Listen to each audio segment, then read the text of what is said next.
This is creamy stovetop mac and cheese, but now with good credit.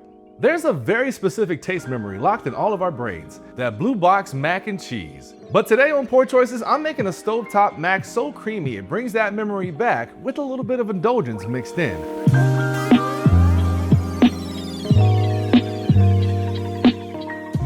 The whole aim of this recipe is to get stovetop creaminess, so we absolutely need to shred our own cheese. I know it's so tempting just to buy the stuff that's already pre-shredded in the bag, but that's covered in potato starch and all sorts of other things. It's going to keep our cheese from melting the way that we really want to. Again, everything we're doing in this recipe is maximizing creaminess. So this was an 8-ounce block of sharp cheddar cheese, and we only need about 1.5 cups of it. And if you're wondering, 1.5 cups is probably like almost to the end of this. I mean, you could just shred all of this and use any of the remainder cheese, maybe as a topping, use it for something else. Let's see if we can get our 1.5 cups here. Now, we don't have a lot of prep for this, but that doesn't mean we should skip it. The more we have ready, the faster this recipe will go, and also we'll avoid any potential disasters. So that was 1 cup of whole milk. Now we're gonna come back in with 1/2 cup of heavy whipping cream and a 12-ounce can of evaporated milk, not to be confused with condensed milk because they are right next to each other. So just definitely make sure that you are checking your can and that it says evaporated milk. All right, so as I can see the ashiness of my hands, I'm pretty sure you can see this pasta we're using today. This is elbow macaroni. More specifically, I'm using elbow macaroni that has these little ridges on it. That's going to cling onto our cheese sauce nicely. If you go super cheap on your elbow macaroni, you're going to find that it's like very smooth with no features, and that's just not going to cling onto anything. So let's get started on our pasta. So we've got a big old pot of water here. Nothing really difficult about it, but one thing we got to do, we have to salt this as if it were the ocean. This is our only chance to get flavor inside our pasta noodles. And even though we're putting handfuls of salt in this water, only a little bit is going to get inside our pasta. Alternatively, you could use chicken stock in this, but I have salt in hand, so why not?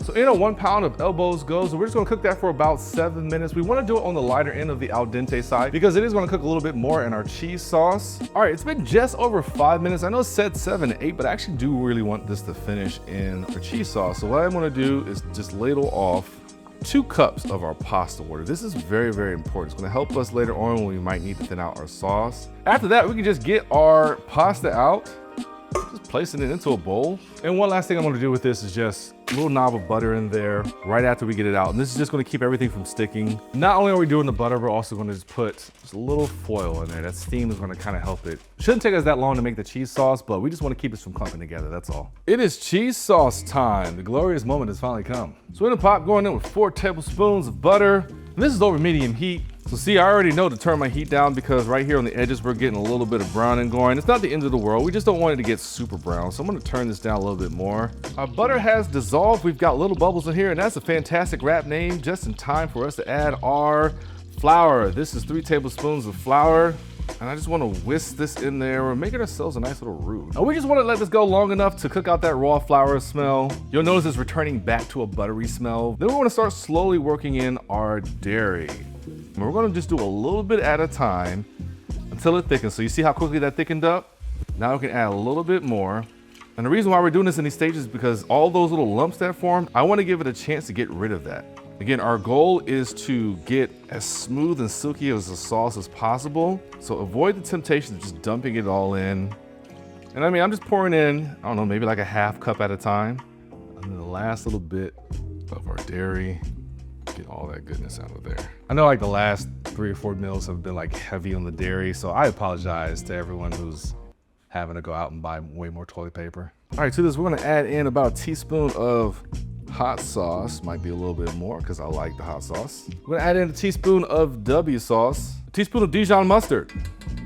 This is not to taste like mustard. Mustard actually enhances the flavor of cheese. Then we're coming in with 1/4 of a teaspoon of white pepper, a splash, and I mean a splash of white wine vinegar. Not to be confused with white cooking wine. And possibly a controversial ingredient, 1/4 teaspoon of honey. And before you click away because you're like, no one ever puts honey in their mac and cheese, let me explain.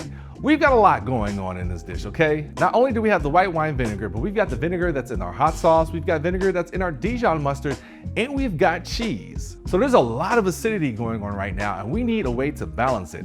Think of this pot as a big speaker, and right now our acid is turned all the way up. By adding honey, we're creating a volume knob to turn that acid down while turning all the other flavors that we really want up. So it's all a delicate balancing act. This is one of my favorite things about cooking that it took me a long time to learn, which is every ingredient that we put in there isn't necessarily a representation of itself.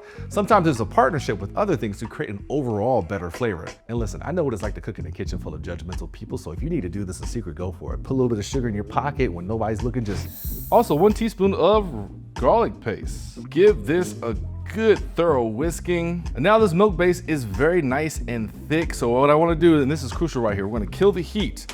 Now, because of my setup, I have to keep this on this particular section of my stove. But if you have the ability, take it completely off of the heat, move it to a cold eye, all right? Because we don't want this to keep cooking. The residual heat in this pot is all we really need, especially if you're working on like an electric stove where that eye is gonna stay hot forever. This is gas, so I really only need like 30 seconds and it'll cool down. So first, I've got some sodium citrate here. This is about a teaspoon of it. I'm gonna put a tablespoon of that pasta water that we reserved earlier, just to help it dissolve. Don't be afraid of the sodium citrate. I know it sounds like a science experiment. This is truly helpful in keeping our mac and cheese sauce nice and creamy, and it's really just a specialized salt deriving from citrus fruits, so it is safe to consume. We're gonna pour that in.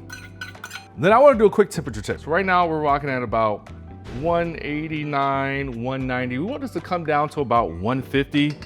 That's the sweet spot for melting our cheeses in later. Also, thank you ThermoPro for the food thermometer. You can use this for more than just meat. So first I want to work in our Boursin cheese. And this has actually been sitting in the fridge because I want to bring the temperature of this milk base down. We're aiming for that 150 spot. All right, that Boursin's almost completely dissolved in there. So now I'm gonna go ahead and add in our cream cheese. This is about 1 tablespoon. Whisk that in until nice and smooth. No lumps here, my friends. Let's check with our thermometer one more time, see where we are temping at. Oh, look at that, we came down. We're right in the perfect space, 156. Hell yeah, let's do this. We're gonna add our cheeses in now. And I know this seems ridiculous and excessive, like who uses a food thermometer when they're making mac and cheese? But again, if you want consistent results and you really wanna make sure that cheese sauce doesn't break and it stays creamy, food thermometer. Next up, we're going in with 4 slices of American cheese that I'm just gonna tear up and just work into here. And the American cheese isn't here to remind us how f***ed up this country is right now. It's actually for its melting power. It's gonna give us that almighty emulsification. American cheese melts really, really great. And again, this is one of those, the ingredient isn't here to represent itself. It's here to partner up with everybody and do fantastic things. Then we're coming back with our freshly shredded cheddar cheese. Just gonna do a little bit at a time and see if we were to use the bag stuff, this cheese would be having a really hard time melting. And then lastly, our 4 tablespoons of cheddar cheese powder. And I know what you're thinking. You're like, John, you gotta be buying another ingredient that I'll never use again. That's not true. First of all, you're gonna be making this mac and cheese a lot, so let's not even play about that, okay? But secondly, anytime you need to boost cheese flavor, cheddar cheese powder is your go-to. Also, you can do homemade potato chips. I did a recipe for that one time. If you decide to go down the route of maybe making like a homemade hamburger helper, cheddar cheese powder. Look how beautifully golden this cheese sauce is. It is not going to break. Now we're gonna work in that pasta. Oh, the sounds of cheese mushing up against noodles. Now comes the crucial step, getting that perfect thinness to thickness ratio. That reserved pasta water from earlier is about to earn its keep. So I'm just gonna go in a little bit at a time, like maybe 2 or 3 tablespoons at a time. And what I'm doing, and this kind of comes down to a preference thing, I want this to be super, super silky and smooth. I want the sauce to cling, but I want it to also maybe drip a little bit. I mean, even just that little bit that we added in there just made this so much more creamy. I mean, look at that. That's crazy. I'm gonna give it a little taste. Man, I've been getting really lucky lately that the food just comes out amazing on the first try. I think the only thing I might just do is just a little pinch of salt. Because other than the salt that we put in the pasta water, we really haven't added that much salt to this. So give it a good mixing up. And I'm not being rough with this. I'm kind of just folding it over. I'm not mushing anything. I might just do one more little thing of pasta water. That might just have been another 2, maybe 3 tablespoons. One last optional thing. I like doing it because it feels very French. Just a cold tablespoon of butter. At the very end, this is just going to add a little bit more silkiness, a little bit more velvetiness. Completely butchered that word. Ultimately, it's going to give us some gloss. It's just going to coat everything that's already been coated. And this, my friends, is the most adult mac and cheese you can possibly make. As far as plating goes, I'm just going to let it rock the natural way that it is.